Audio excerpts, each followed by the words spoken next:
apa khabar semua? Saya Lee Kuet Hui, boleh panggil saya Miss Lee. Saya merupakan pensyarah ekonomi dari College Matrikulasi Perak. Saya juga merupakan peserta bagi Akademi YouTuber Guru Malaysia. Okey, so sekarang sudah masuk semester yang baru, semester 2 kan? Adakah anda telah bersedia untuk pembelajaran kita untuk semester yang baru ini? Okey, jadi sekarang marilah kita tengok yang berkenaan dengan bab 1, pengenalan makroekonomi. Di mana bidang fokus kita adalah berkaitan dengan 1.1 definisi dan 1.2 pemboleh ubah. Okey, untuk maklumat pelajar, pemboleh ubah ini agak panjang, maka yang untuk video ini Miss akan fokus untuk pemboleh ubah bagi bahagian yang pertama dulu. Okey? Bab 1, pengenalan makroekonomi. Untuk maklumat pelajar, bab ini mempunyai 3 subtopik yang utama. Bagi subtopik yang pertama, ia adalah berkenaan dengan 1.1 definisi. Subtopik yang kedua adalah 1.2 pemboleh ubah. Dan subtopik yang ketiga adalah berkaitan dengan maklumat dan dasar. Jadi sekarang marilah kita fokus yang berkenaan dengan 1.1 iaitu definisi. 1.1 definisi ataupun takrifan makroekonomi.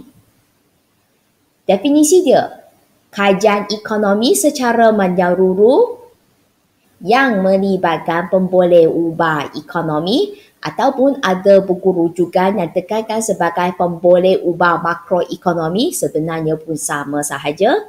Apa itu pemboleh ubah? Inilah dia. Okey, so pelajar boleh nampak kita ada graf garis, ada carta pie, ada graf bar, okey, dan sebagainya lah.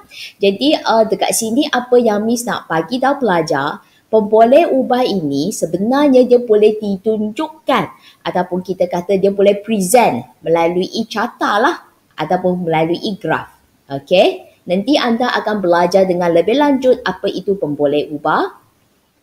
Seperti pendapatan negara, inflasi dan tingkah harga umum, guna tenaga dan pengangguran, imbangan pembayaran dan pertumbuhan ekonomi.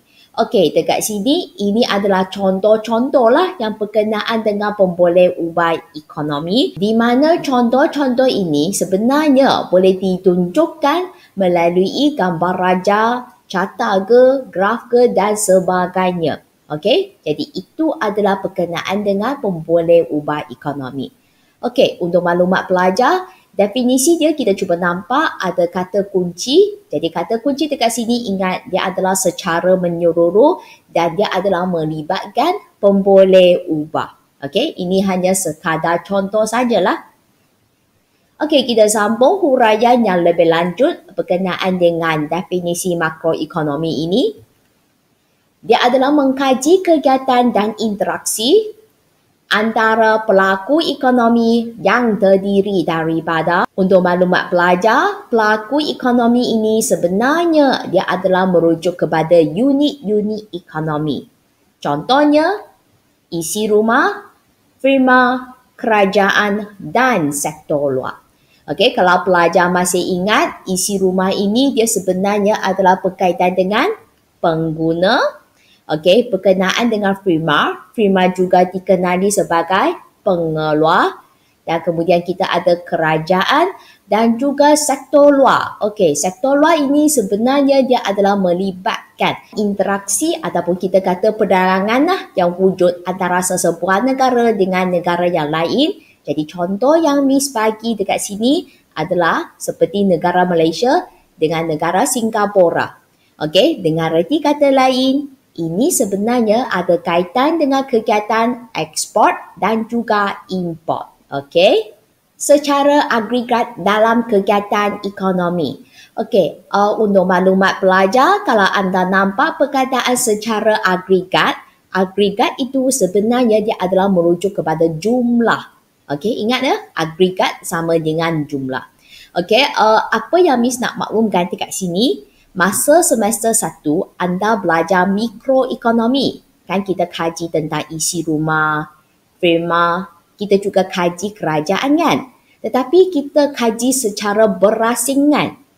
Berkaitan dengan makroekonomi, kita akan kaji tentang kegiatan dan interaksi. Maksudnya interaksi antara isi rumah dengan firma ke, isi rumah dengan kerajaan ke, ataupun firma dengan kerajaan ke dan sebagainya. Maksudnya wujudlah sekurang-kurangnya ada dua hala. Okey? So itu berkenaan dengan makroekonomi. Ingat, makro itu adalah secara menyeluruh. Okey? Dengan demikian, selesailah perbincangan yang berkaitan dengan definisi. Yang seterusnya kita akan fokus tentang pemboleh ubah makroekonomi. 1.2. Pemboleh ubah makroekonomi. Definisi. Pemboleh ubah makroekonomi ini sebenarnya dia adalah tata statistik. Kan kata dia boleh ditunjukkan melalui graf bar, graf garis dan juga carta pai kan? Itulah data statistik. Inilah dia. Yang digunakan untuk mengukur prestasi kegiatan ekonomi. Okey, ingat apa kegunaan data ini? Untuk mengukur prestasi kegiatan ekonomi. Kegiatan ekonomi negara apa tu? Mestilah berkaitan dengan negara kita. Okey, negara Malaysia. Jadi pelajar ingat, apa itu pemboleh ubah? Tanya sendiri, apa benda itu? Dia adalah data statistik. Apakah tujuan dia? Untuk mengukur prestasi kegiatan ekonomi. Okey? Seterusnya, kan tadi masa kita belajar definisi, Miss telah bagi 5 contoh yang berkaitan dengan pemboleh ubah makroekonomi kan? Okey, kita cuba tengok.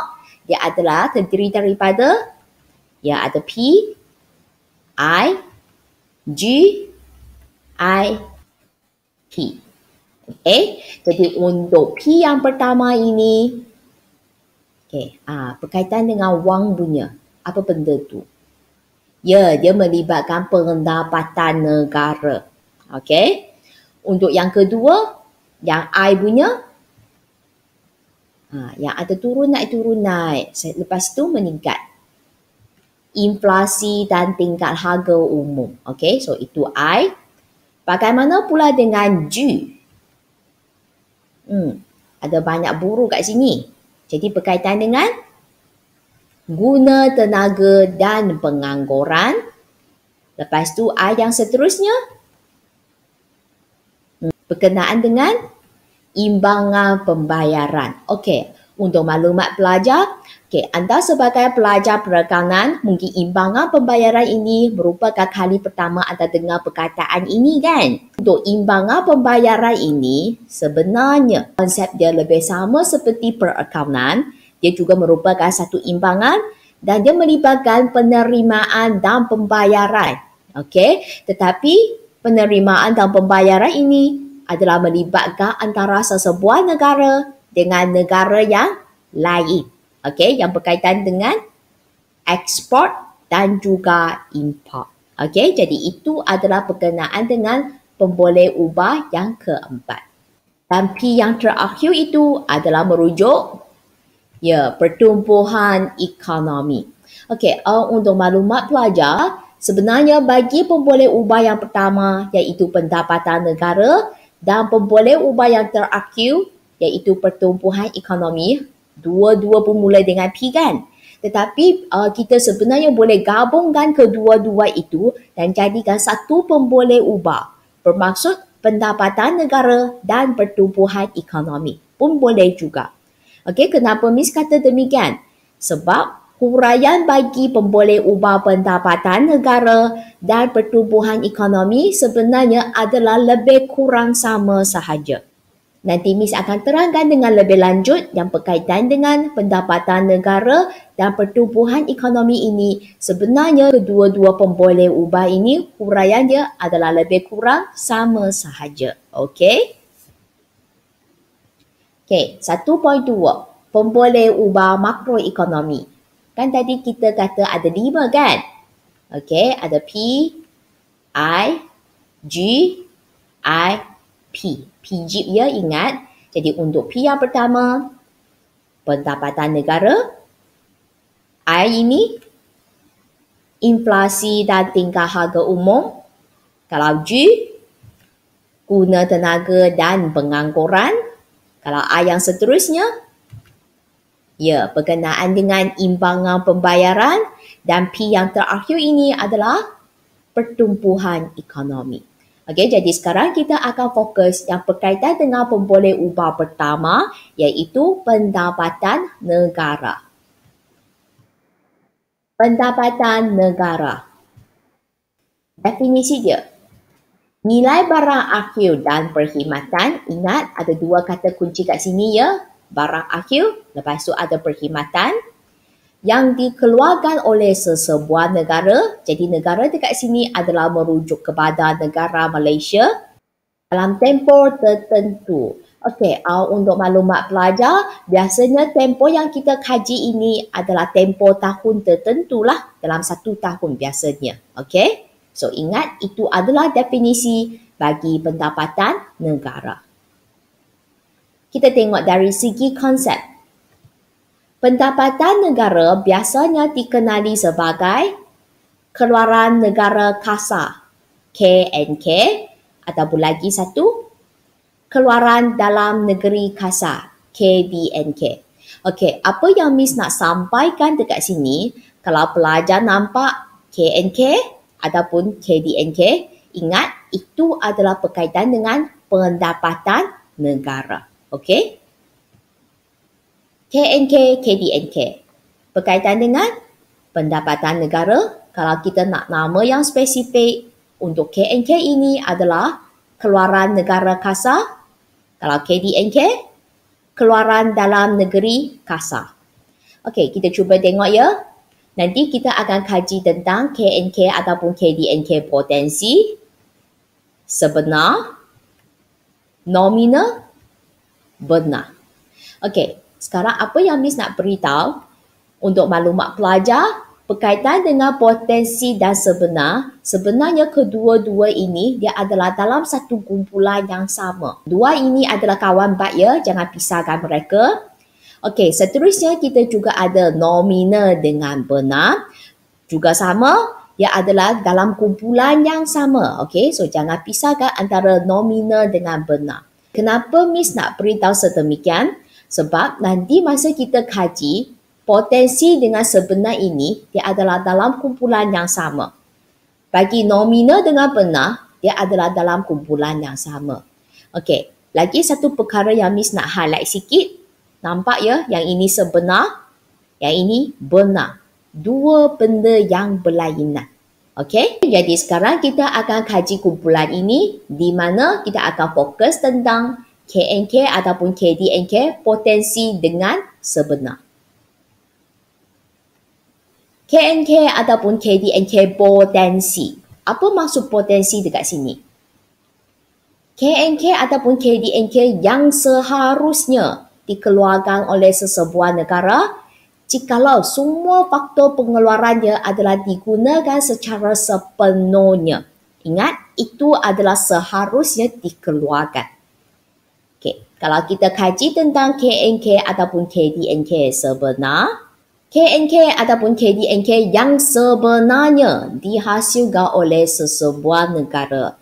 Kalau pelajar bandingkan dari segi definisi dia, kita dapati satu adalah seharusnya dan lagi satu adalah sebenarnya. Okey, Miss cuba bagi satu contoh untuk terangkan beza antara potensi dengan sebenar. Okey, nampak budak ini. Okey, nama dia adalah Giselle. Okey, kita cuba tengok apakah situasi yang diberikannya. Giselle merupakan pelajar yang berpotensi untuk dapat 4 flat.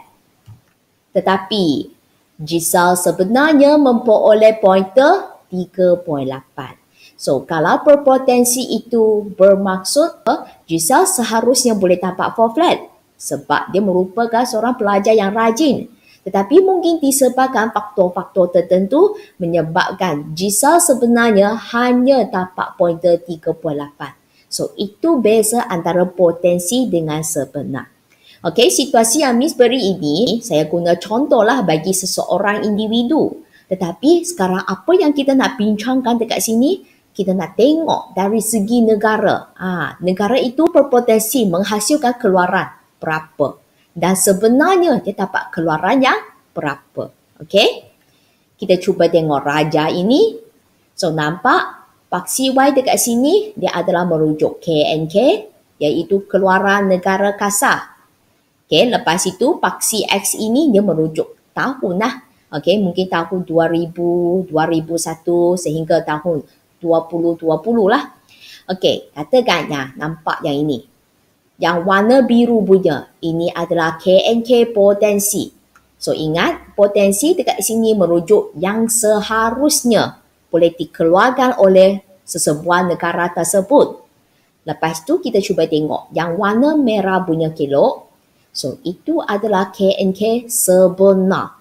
So KNK yang sebenar, kita cuba tengok yang sebenar dicapai ataupun dihasilkan oleh negara berkenaan ada naik turun, naik turun, naik turun. Okay, so itu sebenar lah. So nampak kita kaji grup ini, potensi dengan sebenar. Okay, kita cuba tengok ya.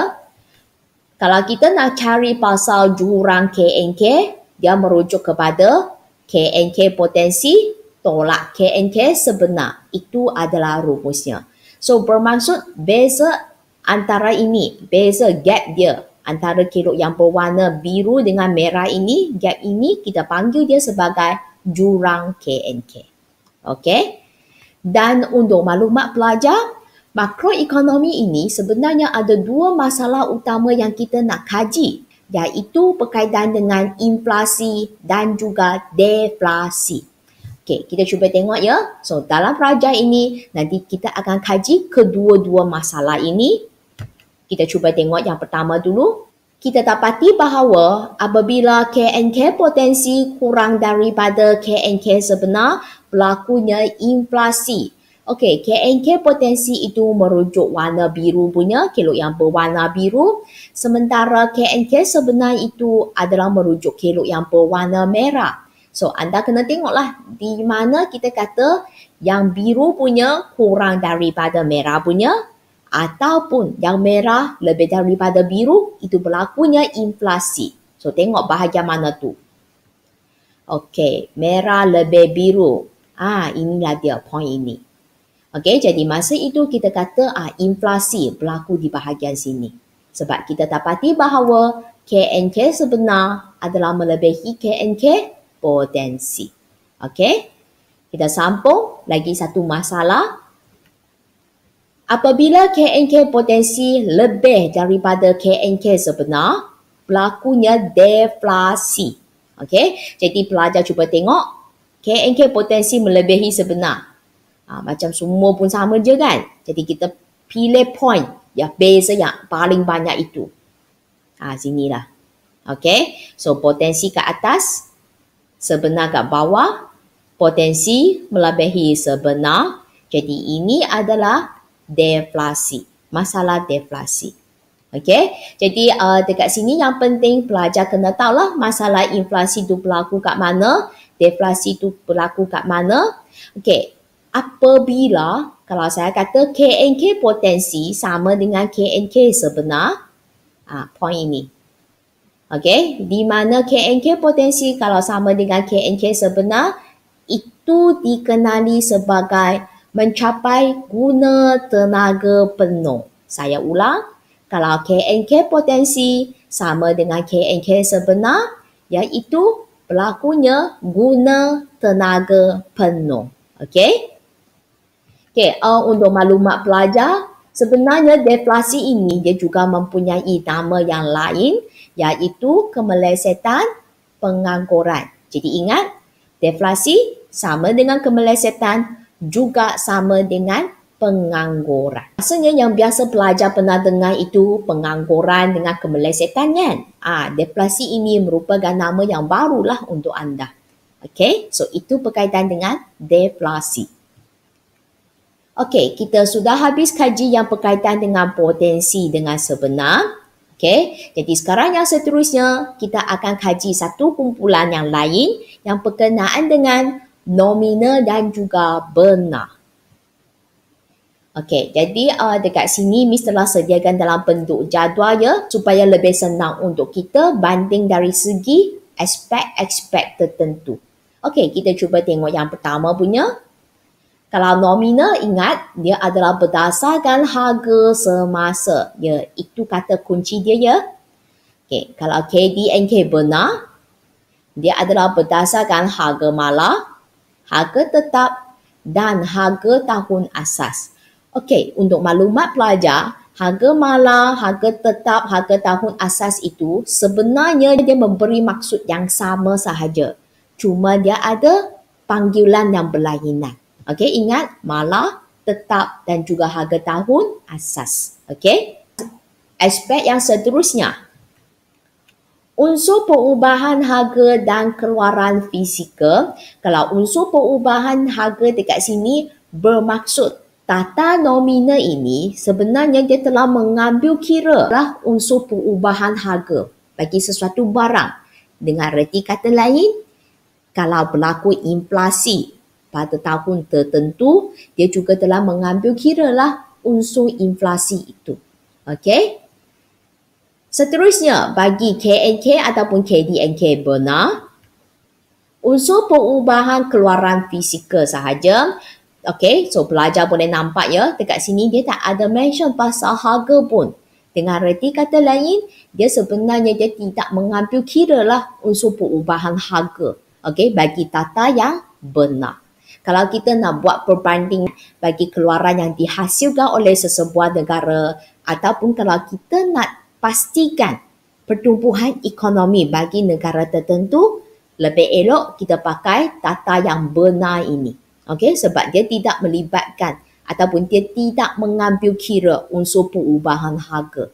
Untuk aspek yang ketiga ini, KNK ataupun KDNK nominal ini, dia sebenarnya tidak dapat mencerminkan prestasi ekonomi yang sebenar.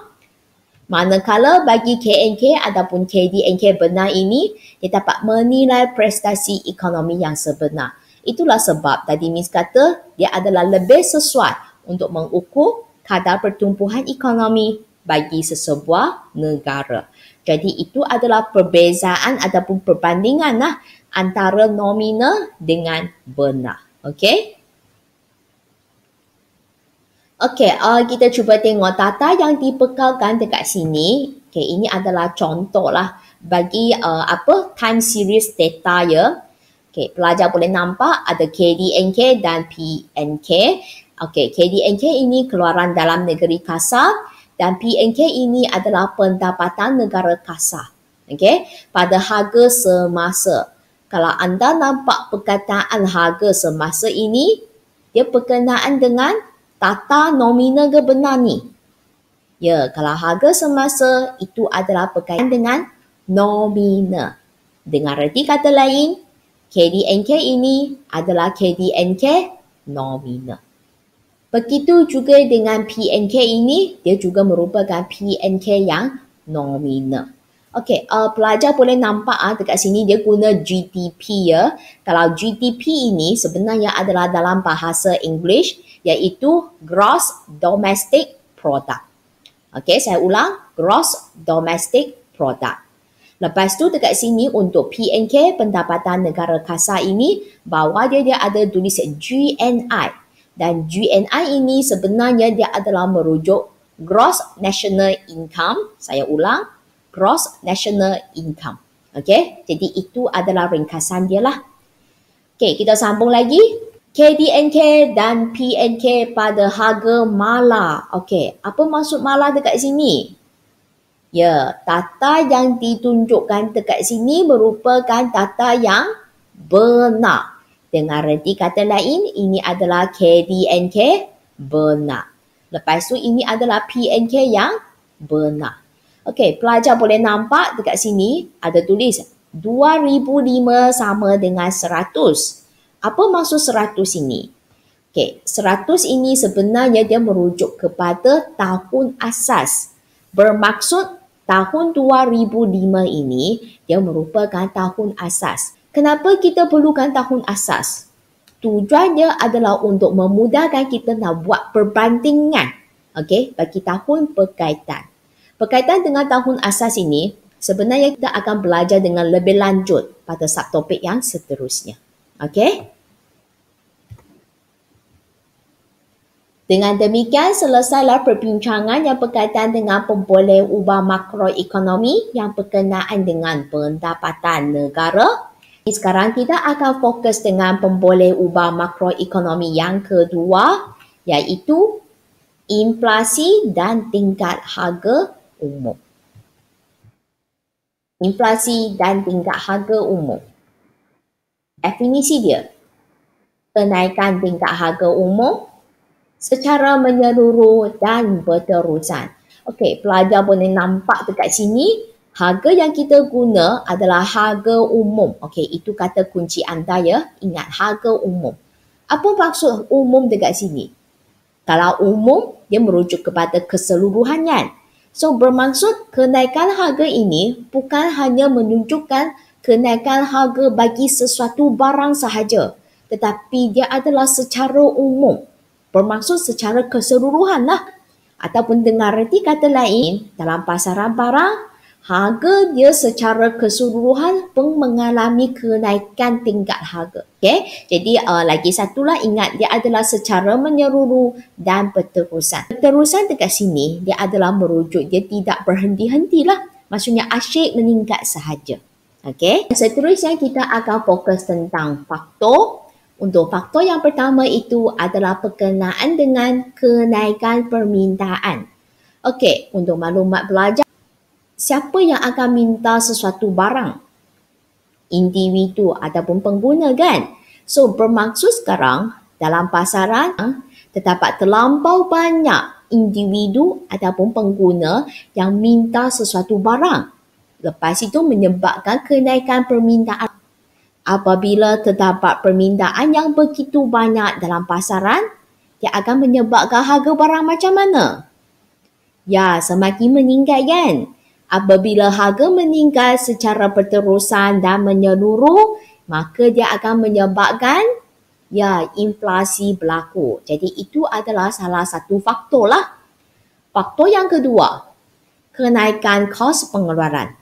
Kalau kos pengeluaran ini berkaitan dengan siapa ya? Ya, berkaitan dengan pengeluar ataupun firma. Jadi sekarang apabila firma perlu menanggung kos yang tinggi, dia akan menjual barang tersebut dengan harga yang tinggi kan? Kalau harga pasaran barang adalah meningkat, nanti dia juga akan menyebabkan inflasi berlaku. Okey? Faktor yang ketiga, kenaikan harga barang import. Okey, apa kaitan harga barang import ini dengan inflasi? Barang import ini sebenarnya kita boleh tengok melalui dua aspek. Kalau katakan aspek yang pertama, biasalah barang tersebut digunakan oleh pengguna. Okey, kalau harga barang import meningkat, dengan reti kata lain, pengguna akan membeli sesuatu barang dengan harga yang tinggi. Inflasi berlaku. Ataupun kalau kita katakan, kita tak nak tengok dari segi pengguna. Kita tengok dari segi pengeluar. Cuba bayangkan, kenapa pengeluar nak gunakan barang import? Sebab barang import ini sebenarnya dia adalah merupakan input. Okey, ataupun kita kata sebagai barang perantaraan bagi pengeluar dalam proses pengeluaran. Bermaksud dia masih perlu proses barang berkaitan sehingga menjadikan dia sebagai barang akhir. Tetapi apabila input ataupun kita kata barang perantaraan tersebut mengalami kenaikan harga, nanti dia juga menyebabkan kenaikan dalam kos pengeluaran. Sama seperti yang ini. Dan akhirnya pengeluar akan menjual barang tersebut dengan harga yang tinggi. Jadi inflasi berlaku. Okey? Dan yang terakhir itu adalah berkenaan dengan dampahan bekalan wang. Okey, untuk maklumat pelajar, kalau sebut berkaitan dengan bekalan wang ini, sebenarnya dia adalah berkenaan dengan pegangan wang masyarakat. Ataupun kita kata pegangan wang orang ramai. So, kalau katakan dalam pasaran ini, orang ramai ini, pegangan wang dia adalah tinggi. Ataupun misalnya, kalau anda mempunyai wang yang banyak, apa yang anda akan buat? Ya, mestilah anda pergi shopping kan? Kalau anda pergi shopping membeli belah itu, sebenarnya dia akan menyebabkan perbelanjaan penggunaan meningkat. Yang berkaitan dengan permintaan meningkatlah sebab anda beli barang kan? Dan akhirnya, sebab dalam pasaran bukan anda seorang sahaja. Okey, kan kita kata pasaran itu mempunyai individu ataupun pengguna yang agak ramai. So, semua individu pun beli barang. Maka dia menyebabkan kenaikan permintaan. Dan akhirnya juga menyebabkan inflasi berlaku. Okey, jadi itu adalah faktor-faktor lah yang menyebabkan inflasi berlaku. Okey, sekarang kita sambung dari segi definisi juga, tetapi definisi kali ini bukan lagi definisi inflasi. Malah dia adalah definisi bagi kadar inflasi. Okey, kalau sebut pasal kadar sahaja, ingat dia ada kaitan dengan peratusan. Okey, kadar sama dengan peratusan. Kalau inflasi itu apa? Kenaikan tingkah harga umum kan? So, pelajar boleh nampak. Kenaikan tingkah harga umum. Tetapi apabila kita nak kaji pasal kadar inflasi ini, sebenarnya kita tengah membuat perbandingan. Perbandingan apa tu? Perbandingan bagi sesuatu tahun dengan tahun yang sebelumnya. Maka definisi kadar inflasi akan jadi peratusan kenaikan tingkah harga umum sesuatu tahun berbanding dengan tahun sebelumnya. Dan sekarang kita cuba tengok dari segi rumus bagi kadar inflasi. Sama dengan, okey, pelajar boleh nampak IHP. Untuk maklumat anda, IHP ini sebenarnya dia adalah sama dengan indeks harga pengguna. Okey? Lepas tu kita nampak ada T. T itu merujuk kepada tahun semasa. Tahun semasa itu adalah tahun yang kita tengah kaji lah.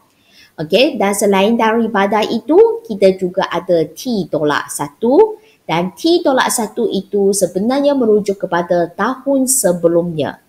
Katakan sekarang kita tengah kaji tahun 2020. Okey, maka tahun sebelumnya adalah tahun 2019.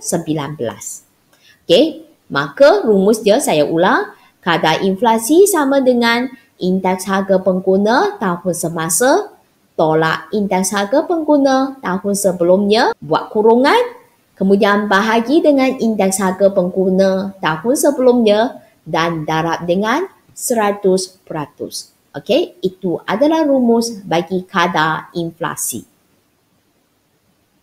Okey, kita cuba tengok ya. Jadual 4.2 ini indeks harga pengguna. Okey, so kalau indeks harga pengguna dalam bahasa Inggeris dikenali sebagai Consumer Price Index. Okey, anda boleh nampak ya. 2010 sama dengan 100. Apa maksud ni? Ya, tadi Mi sudah terangkan kan. Okey, dia merujuk kepada tahun 2010 itu merupakan tahun asas. Okey, so kalau tahun asas itu dia merupakan tahun yang dibandingkan lah. Okey, kenapa kita kata dia sebagai tahun yang dibandingkan? Okey, cuba tengok tahun 2010 ya. Okey, so untuk tahun 2010 itu anda akan dapati bahawa semua nilai yang tertera pada jadual itu merujuk kepada 100 sebab itu merupakan tahun yang akan dibandingkan bagi tahun-tahun yang lain. Okey, anda boleh nampak ya. So untuk indeks harga pengguna dekat sini ada jumlah. Jumlah itu merupakan indeks yang kita kajilah. Dan indeks harga pengguna ini ada beberapa kategori ataupun kumpulan. Ada dari segi makanan minuman ke, minuman alkohol dan tembakau ke, pakaian dan kasut ke dan sebagainya. Sebab ini adalah merupakan perbelanjaan yang dilakukan oleh pengguna. Okey, jadi kita nampaklah indeks harga pengguna bagi tahun 2010 itu sama dengan 100. Okey, ini sebenarnya merupakan data lah yang Miss dapat cari dan untuk maklumat pelajar ini adalah time series data. Sebab kalau time series data itu dia melibatkan pelbagai tahun.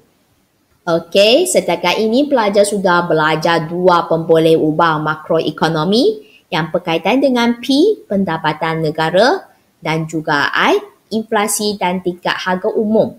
Dan sebagai peringatan, ada dua rumus yang anda telah belajar, iaitu jurang KNK dan lagi satu kadar inflasi. Ingat, pastikan anda sudah hafal rumus ini. Okey? Jikalau anda suka penerangan Miss dan rasa penerangan Miss adalah mudah difahami, jangan lupa subscribe pada channel Miss, like serta sharekan video ini kepada rakan-rakan anda. Terima kasih diucapkan atas sokongan anda terhadap Miss. Thank you. Okey, untuk yang seterusnya, kita akan sambung dengan sesi soal jawab. Adakah anda telah bersedia? Jom, marilah kita tengok soalan dia. Sesi soal jawab. Soalan dia. Senaraikan 5 pemboleh ubah makroekonomi. Okey, cuba fikirkan apakah 5 pemboleh ubah makroekonomi tersebut. Miss cuba beri bantuannya. Okey, cuba tengok gambar-gambar yang berkaitan. Okey, cuba dapatkan jawapan dia.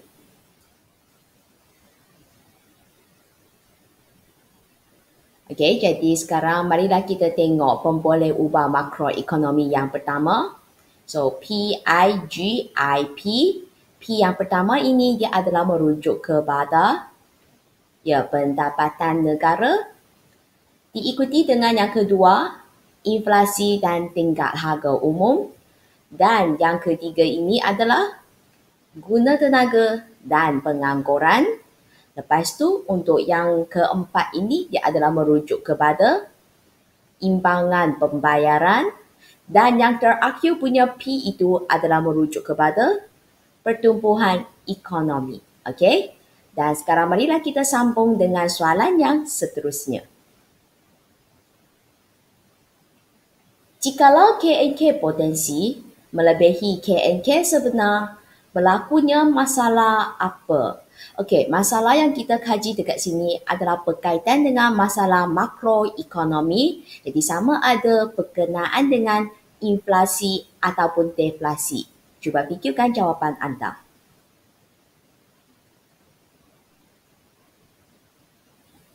Okey, jadi apabila KNK potensi melebihi KNK sebenar, kita kata berlakunya masalah deflasi yang juga boleh dikenali sebagai pengangguran dan juga kemelesetan. Okey? Okey, soalan yang seterusnya. KDNK benar adalah diukur dengan berdasarkan harga apa? Okey, cuba tengok yang kita tanya dekat sini adalah berkaitan dengan KDNK benar. Cuba dapatkan jawapan anda.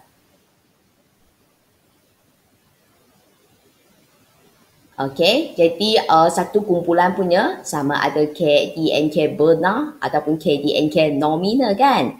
Jadi kalau berkaitan dengan nominal, guna harga semasa. Kalau benar itu, sama ada berdasarkan harga mala tetap ataupun harga tahun asas. Okey? Okey, marilah kita tengok soalan yang seterusnya. Inflasi merujuk apa? Secara apa dan apa? Okey, yang ini sebenarnya adalah berkaitan dengan definisi inflasi. Cuba fikirkan, apakah definisi bagi inflasi? Okey, jadi inflasi ini sebenarnya merujuk kepada kenaikan tingkat harga umum. Okey, secara apa? Secara menyeluruh dan berterusan. Okey, so itu adalah definisi bagi inflasi. Dan sekarang marilah kita tengok soalan yang terakhir. Rumus kadar inflasi adalah, apakah rumus dia?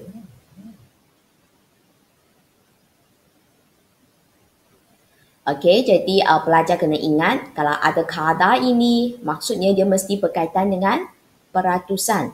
Kalau nak dapat kadar inflasi itu, rumusnya sama dengan IHP tahun semasa tolak IHP tahun sebelumnya bahagi dengan IHP tahun sebelumnya darab dengan 100%. Okey, jadi pelajar kena ingat IHP dekat sini adalah merujuk kepada indeks harga pengguna. Okey, jadi sesi soal jawab kali ini hanya melibatkan pemboleh ubah yang berkenaan dengan pendapatan negara dan juga inflasi. Pastikan anda sudah kuasai kedua-dua pemboleh ubah ini. Okey? Jadi setakat ini sajalah untuk sesi soal jawab kita. Bye-bye. Dengan demikian, selesailah perbincangan kita yang berkaitan dengan pemboleh ubah makroekonomi yang pertama iaitu P, pendapatan negara, dan juga pemboleh ubah makroekonomi yang kedua iaitu I, inflasi dan tingkat harga umum. Untuk video yang seterusnya, Miss akan sambung dengan pemboleh ubah makroekonomi yang berkaitan dengan G, I dan juga P. Ingat, subscribe pada channel saya dan jangan lupa tekan loncengnya supaya anda tahu bila masanya Miss akan upload video yang seterusnya. Okey? Kita jumpa lagi. Bye-bye.